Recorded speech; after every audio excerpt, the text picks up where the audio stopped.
So we gonna walk.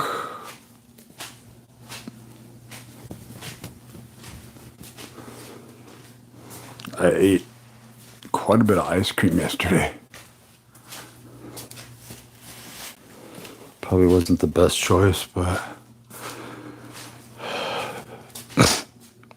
there's a connection there between comfort food and science. It's just real simple questions like, why does that make you feel better? Oh, you must need more serotonin, dopamine, but mainly calories. So these days, everyone's trying to fit into, there's a stigma, right? But people are trying to fit into a cookie cutter image because people started to look at themselves in a mirror. You may think mirrors have been around. People, have looked in the mirror and it's like, do you know how much virtue and prudence and probity principles meant to people and how it was educated into them with violence? And you'll begin to understand why somebody wouldn't stare in a mirror. I was accused of staring in a mirror all the time, and it's like I was trying to look at I wasn't looking at myself per se a lot of the time. I was looking at my body fat, and I was looking at changes, right? So there's this sort of narcissistic craft that's done to people. And when a proposal is made against you, that is, this person is narcissistic, this person stares in a mirror all the time. And as we know, that the narcissistic term became something else entirely. It simplified, it became one-dimensional. And the complexity and the patterns of psychology proved themselves to be craft-based deterrents and neuro-linguistic psychological warfare mechanisms. And it's like Tom Cruise was right. So a lot of you youngins, most of you youngins don't understand Tom Cruise jumping on a couch.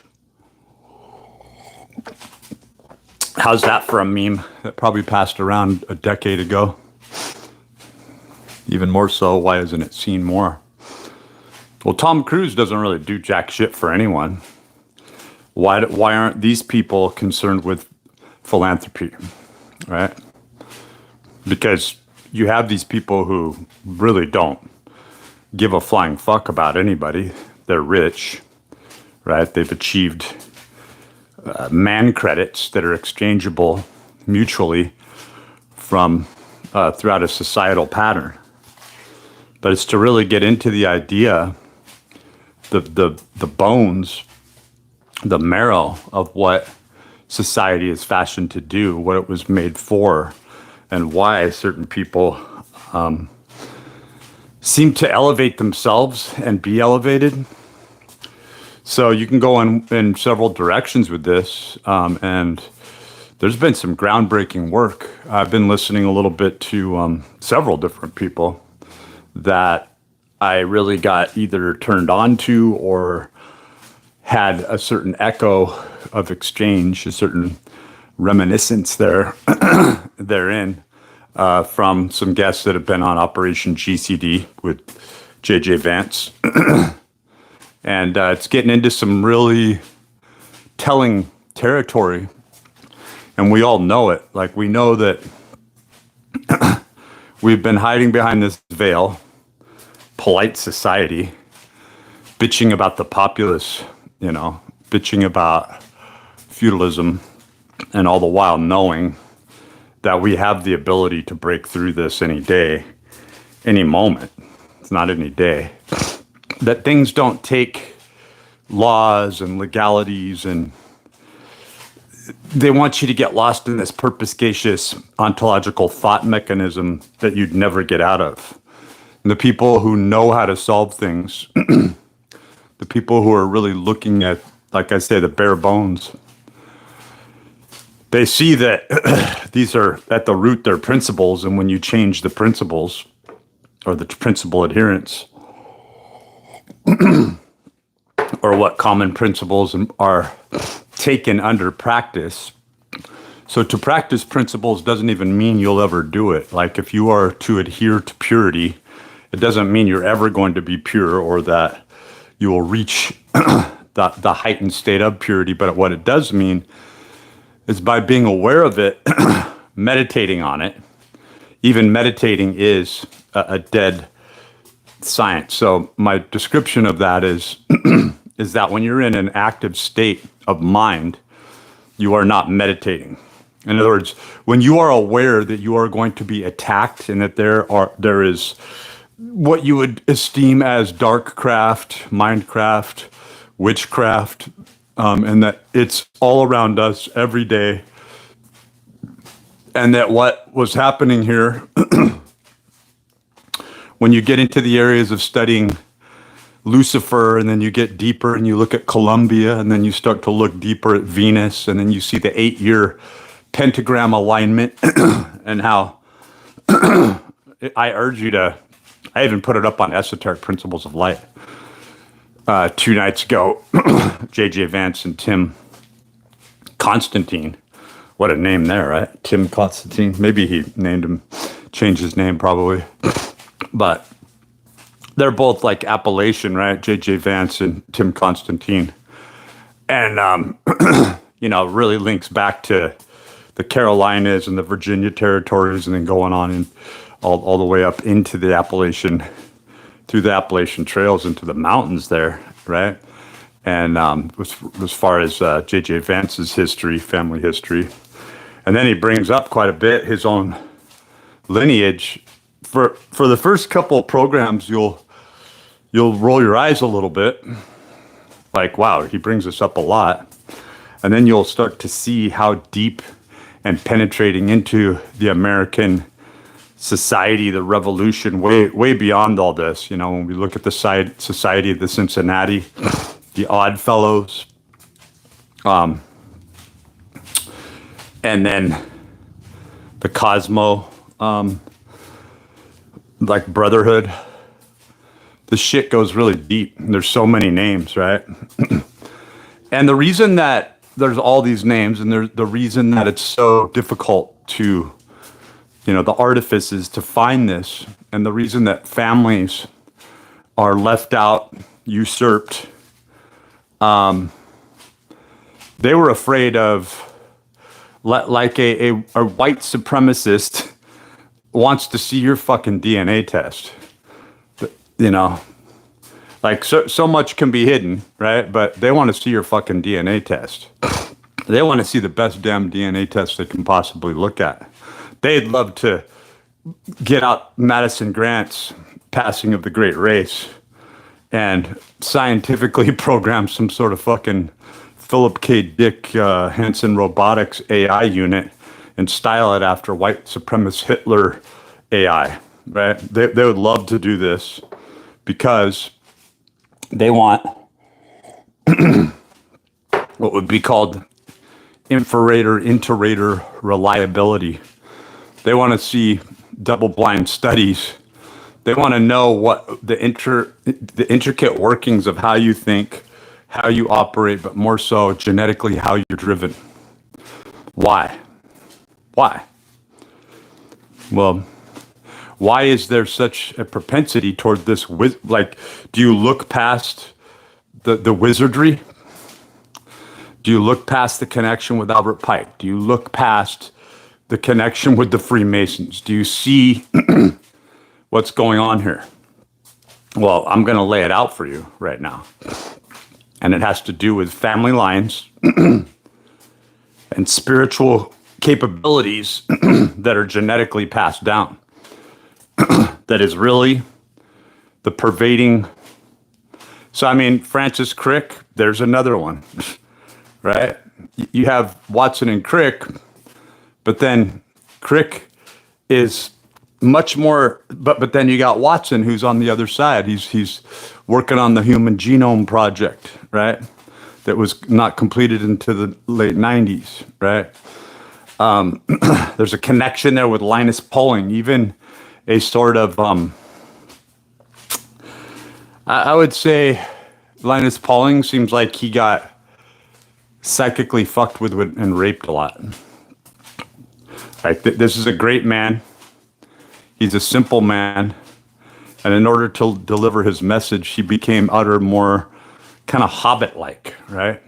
I urge you to check out his work, because what he was bringing was an egalitarian view, an evening out, where many people think in a Pangloss way, an over-optimistic way, that...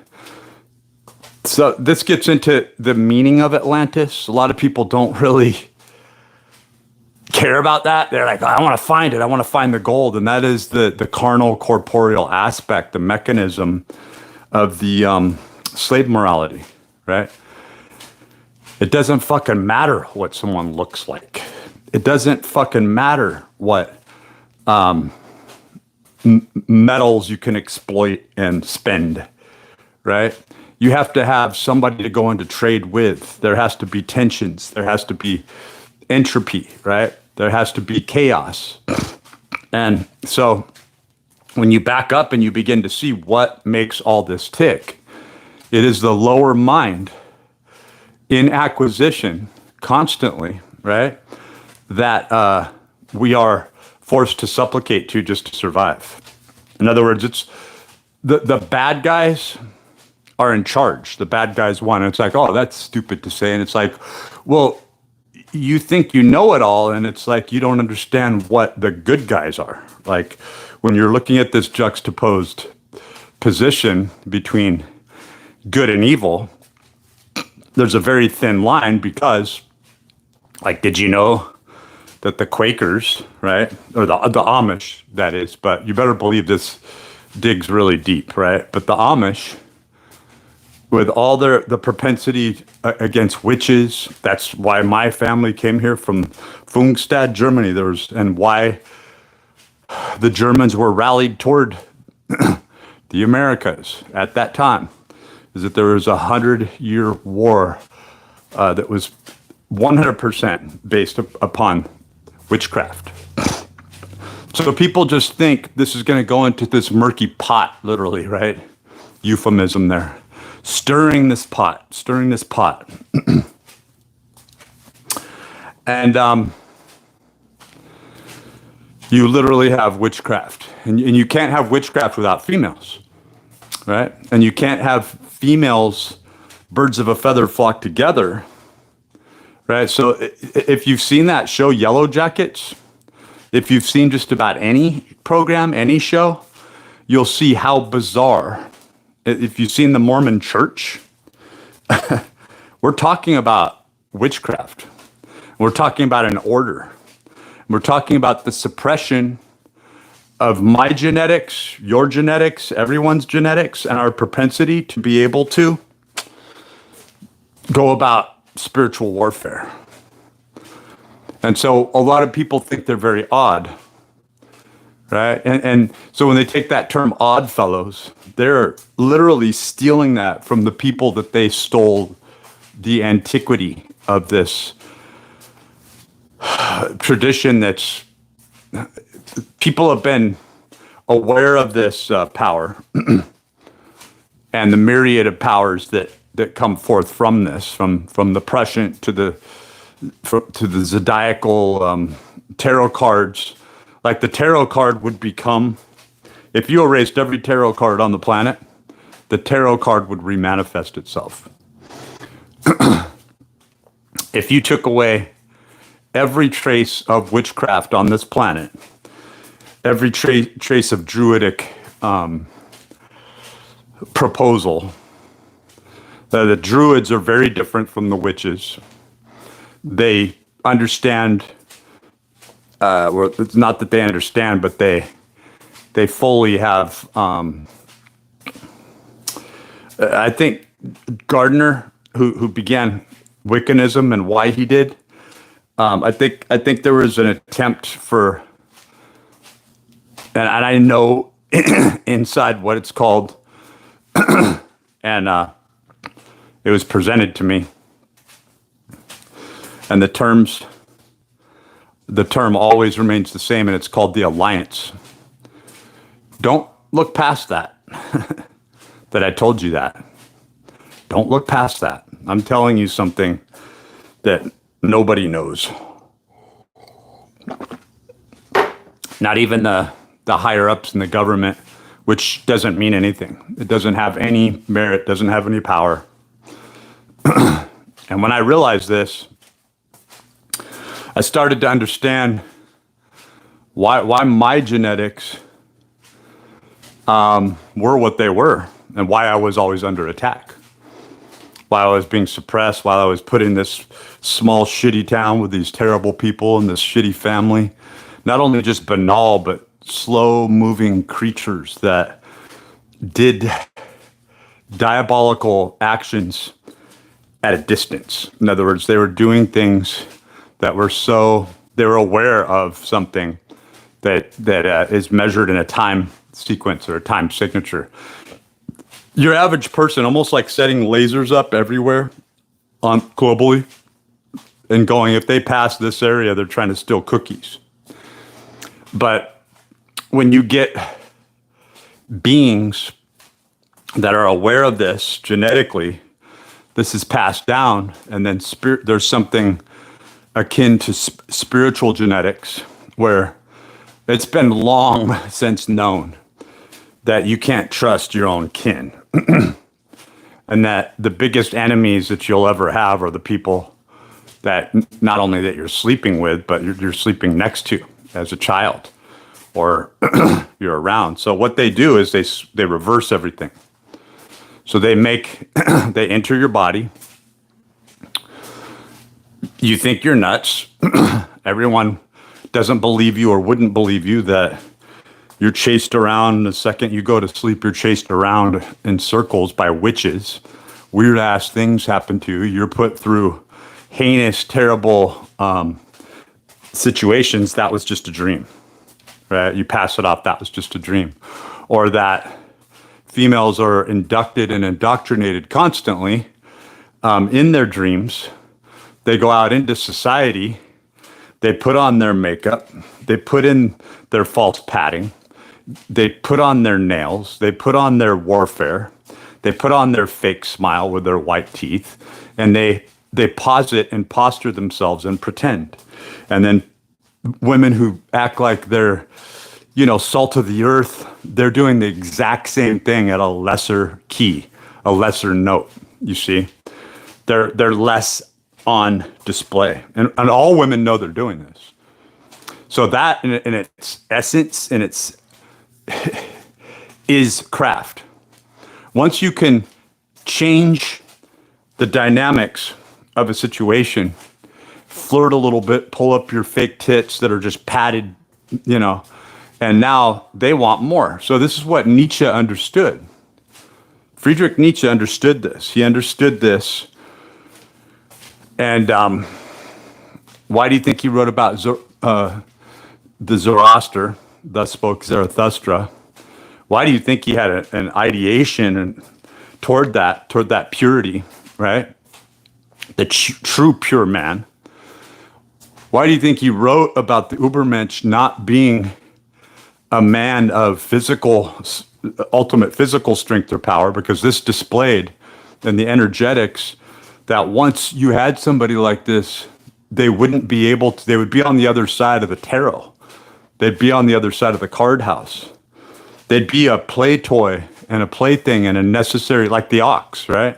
Like this is what this represents in humanity, that you're going to need somebody with short legs and a firm, wide torso and back that can climb up fucking trees, climb through mountains. This kind of gets back into J.R.R. Tolkien's, The Hobbit, right?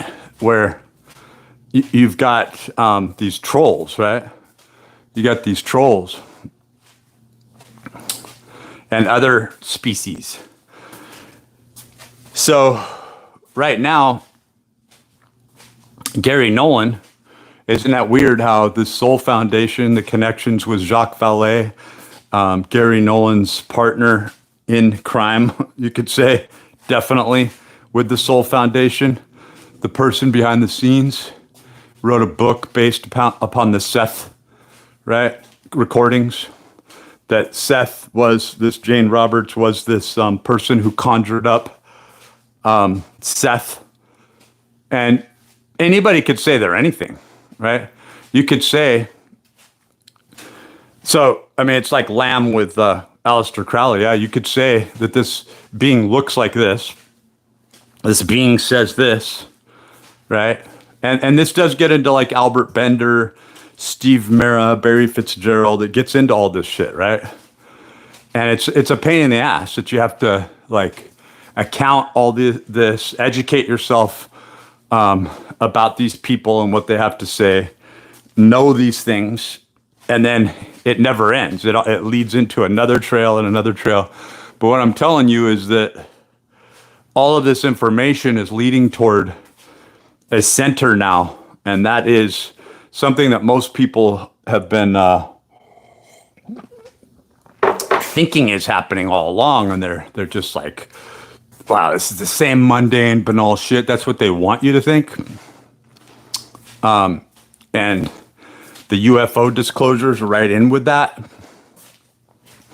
And it's the power of intentionality. It's the power of the mind.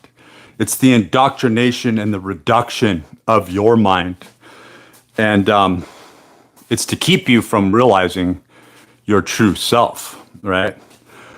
Who you were meant to be through your lineage, through your line, how those generations are not only unique and you provide a unique signature, but are exceptional.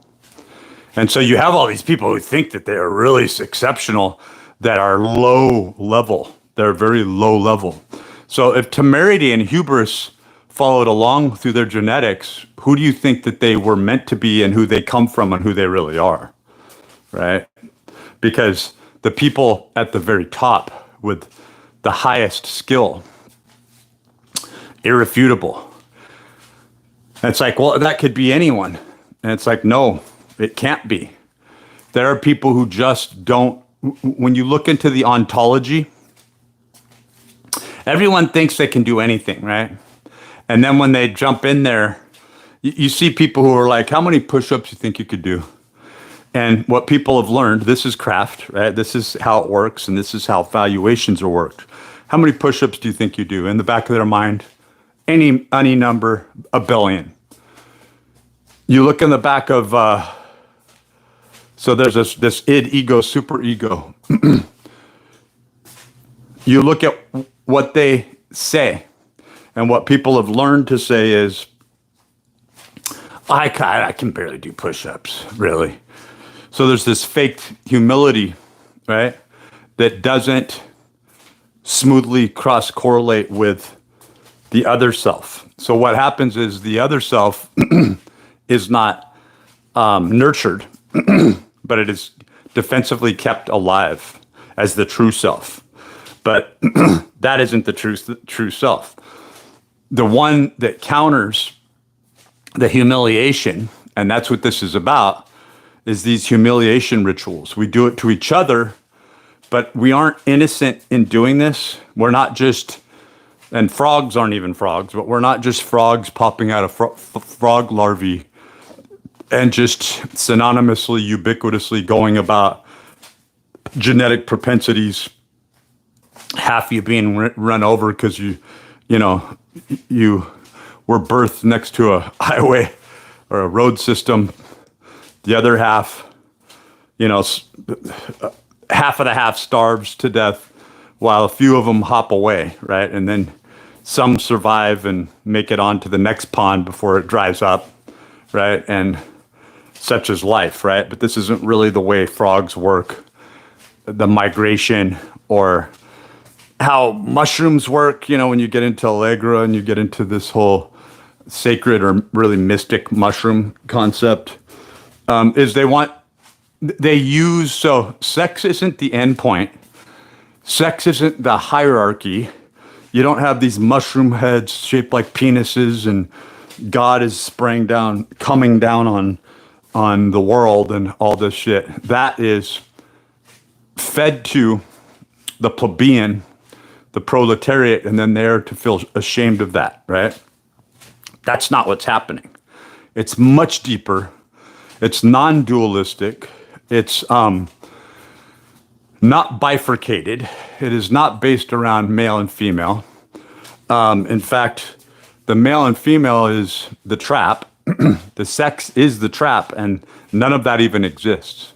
It was created, it was manifested to keep a totalitarian control and to say, you are the profane, you are the monkeys, right?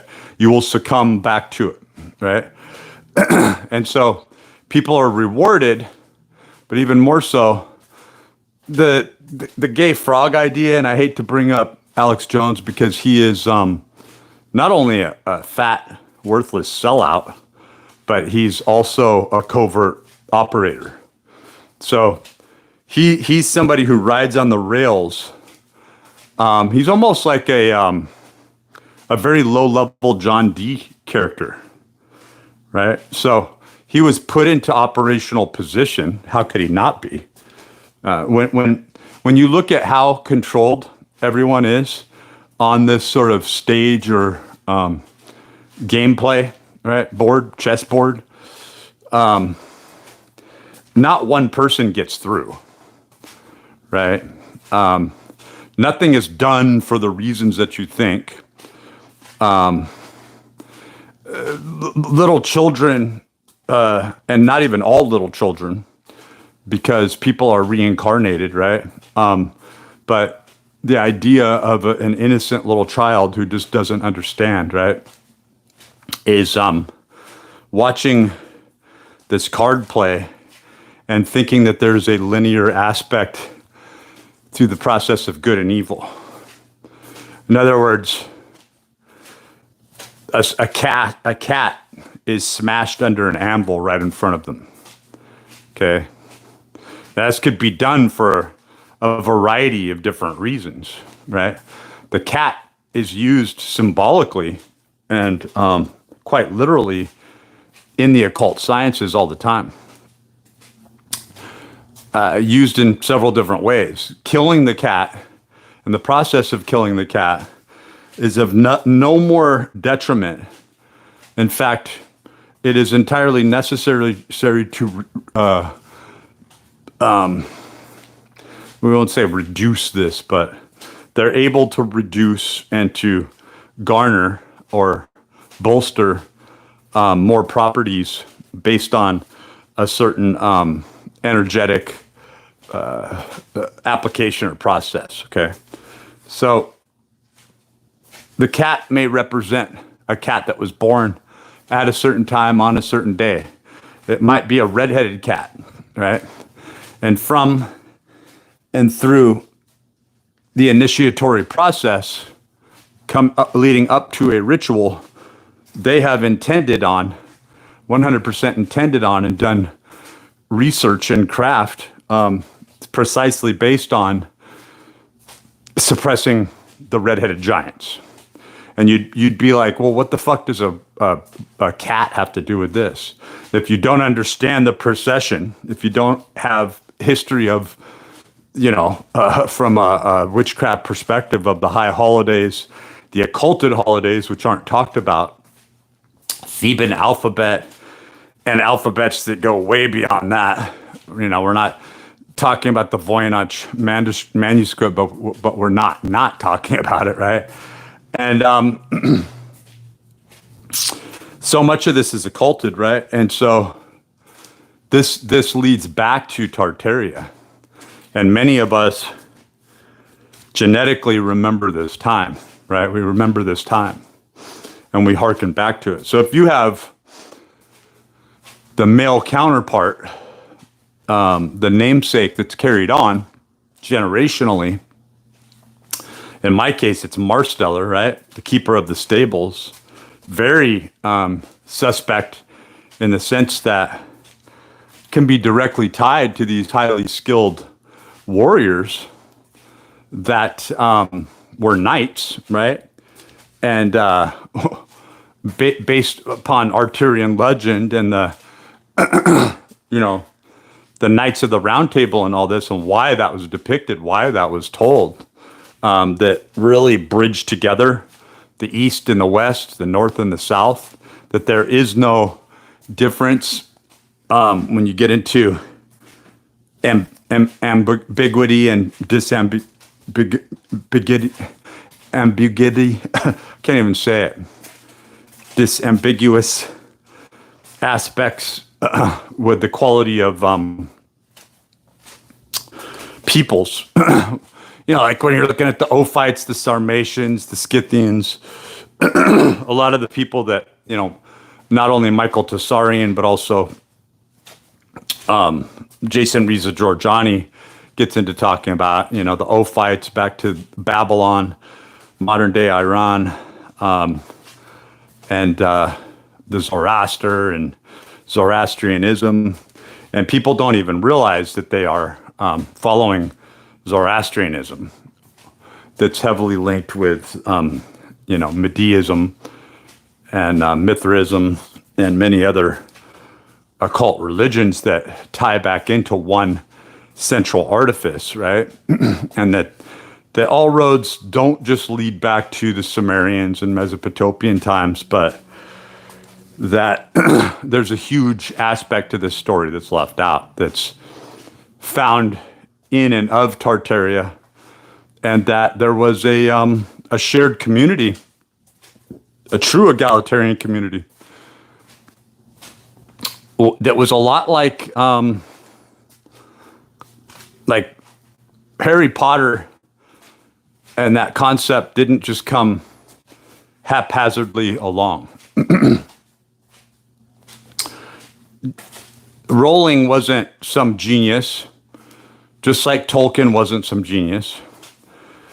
They were literally like Tesla, Nikolai Tesla, they were literally like human drones.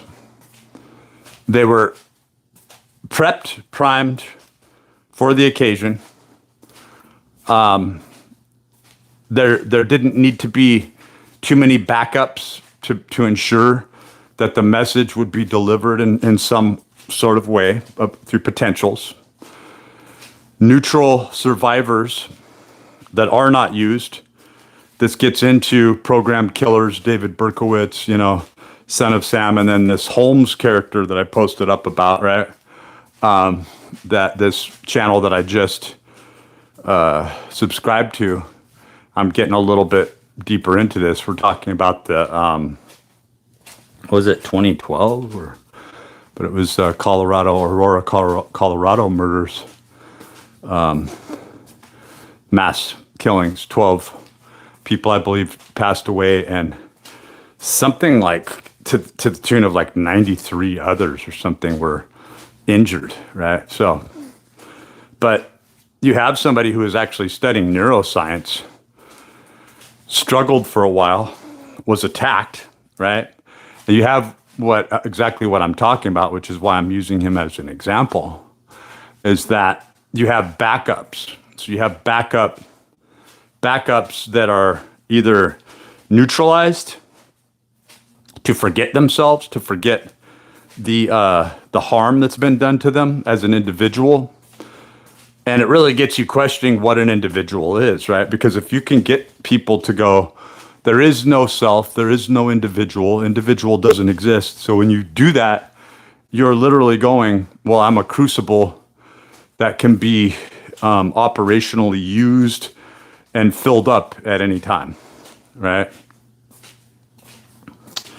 So anyway, obviously I understand this on a deep, intricate scale. And once you start to name these processes, you can make things up. But eventually, through study and research and, like they say, meditation or active spiritual warfare, right? Because to come into this information, especially when you've never seen it in a book, obviously there's not only karma, there's warfare that's been done to you where windows, doorways have been opened up to you. And so for you to just blindly do nothing, that's not what people, I mean, there's a muting aspect to this that causes people to even think that cucks and incels exist. But cucks and incels exist because this is a witchcraft community where men can't rise up and go through the process. And there's a discovery of the deception by the female, and that's what the female represents. She aims to deceive you. She aims to go through the craft. And even more so, there's a pecking order, right? Where these vile children that were birthed at the Red Sea, this is the story, the folklore, through Lilith, through the line of Lilith, are the amorous daughters. And when we say licentious or lascivious, we're talking about this on a scale where they're not gratified by way of mere sexual exchange in one sexual encounter. They have gotten down to the essence and born with the knowledge of, right, the tree of life, right, and the tree of knowledge. They were born with the knowledge that that they want to take your energy. And that is what, when you get into the idea of loosh, right, which is supposed to be like soul energy, and you get into the idea of elites trying, and now this is being laughed at by people, like they're like, I don't really get into that. And it's like, well, how much time do you spend out in public? How much time do you spend around other people? How much time do you really spend around your relatives? I don't like to go to grandma's house because I feel exhausted, because I'm out of energy. Right? I don't want to go to church because I get bored and I lose my concentration, and then I feel zapped all day. It's like, have you ever stopped to think about what gives you energy is the thing that you need to go back to? What zaps your energy and stills your energy is intentional, right? And that the person praying next to you, and this is what I really try to fucking hammer into people's heads, but they already get this. The people who want to pray with you and come out and say, oh, prayer is so powerful, and it's not that it isn't, but there isn't this humanitarian, egalitarian effort. That's not being done ever. And in fact, if you were sitting next to somebody and they had these great Pangloss ideas, you have to look at the monster that's behind them and go, I see the puppet strings that are attached to you, right? I know why you've been kept in this simple state of mind, and this simple state of mind shouldn't exist. You should be made aware of everything and all these connections, but initially you're going to feel guilty, right? And you may stay stuck in that guilt. But upon the exposure of the regime, the war that's going on around you, you would forgive yourself instantly, because you'd be like, of course, was the reaction. And of course, these shadows and these mirrors and these false constructs and constraints, walls that don't really exist, again, smoke and mirrors. Now that I see behind it and what's really going on, holy shit moment,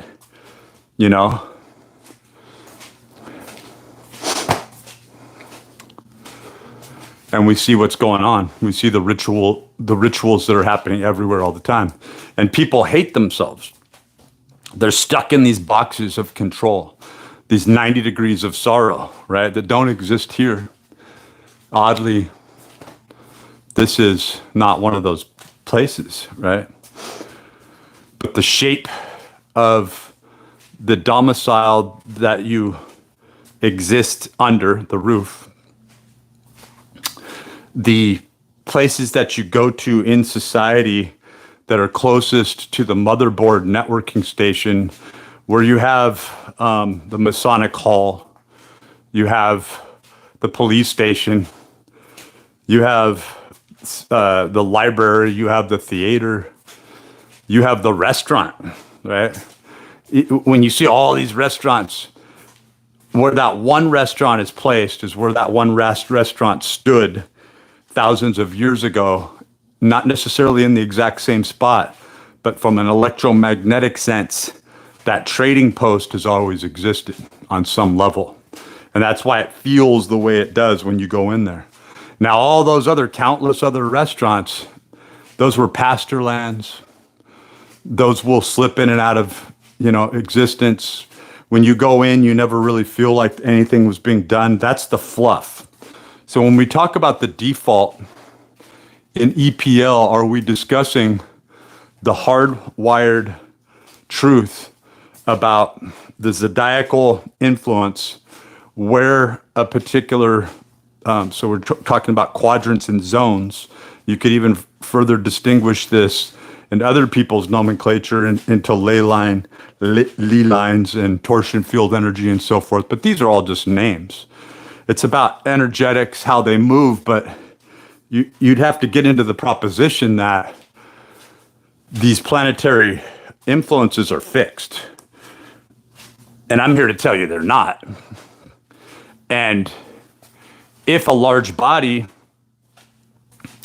is being brought here, there's no reason why it would be taking so long. It could be here instantly. So why is it taking so long? Because it is supposed to arrive here going at a certain speed, a certain distance with a certain intent at a certain point in time from an exact direction. And it is supposed to influence the planetary bodies so much so that it will disrupt and change the precessionary order, right? So in other words, you could have an unmanned object, the 3-eye atlas, right? Which very well could have been a Muamua taking off, maybe slightly being altered or changed along the pathway intentionally, re-arriving. I'm not saying that that's what happened, but what I urge you to do is to begin to look at the 8-year cycle of Venus and to go, could something very similar be happening here? And so you have an 8-year precessionary cycle with the pentagram. Look it up. It's insane. And you have within that window, but working in congruence, another phi or phi based number, right? So you have 8 there. So what's next? 13. So you're going to have a 13-year from 2017, which I don't remember the exact date, but that was a Muamua, right? So you've already got 8 years there. So within the next 5 years, an event should take place, right? So it's a bizarre situation, and I'm not saying that this directly correlates. We're a few years out, so actually I think that coincides perfectly with the Venusian pentagram alignment. That's kind of weird. Yeah, I think it is another 5 years before this happens again. There's specific dates of alignment. So, then you start to look at the 5 and the 5-pointed pentagram much differently, right? And then even more so, you could say whether it's real or not with these, what Gary Nolan's talking about and why he just like randomly showed back up on the scene, right?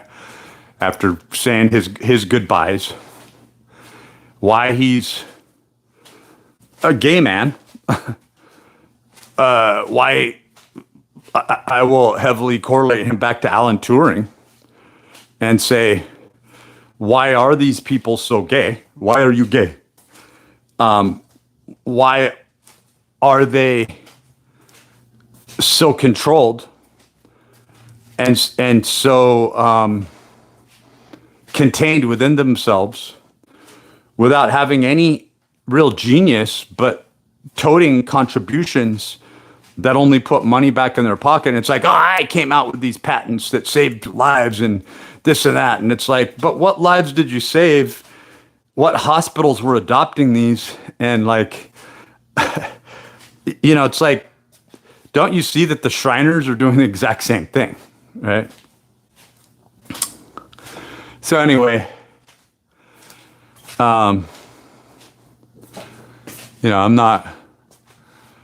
start feeling a little drifty from all my walking, and where we start out with some protein powder and some coffee. And I'll probably like end it around there. Kind of wish I'd bought some fucking Pop-Tarts or something, but I gotta back off all the sugar. But we got to start sort of prepping our way into getting enough protein in, getting enough carbohydrates in. So I got really bloated, but I've been staying remarkably lean with the higher calories that I'm taking in. And I attribute that toward the high intensity output, just training more intensely. And like I say, we're about 5 or 6 weeks away still from really seeing profound changes. And that is not disturbing the growth cycle of the by going into ketosis, right? But I'm going to turn this off and then come back live again and continue.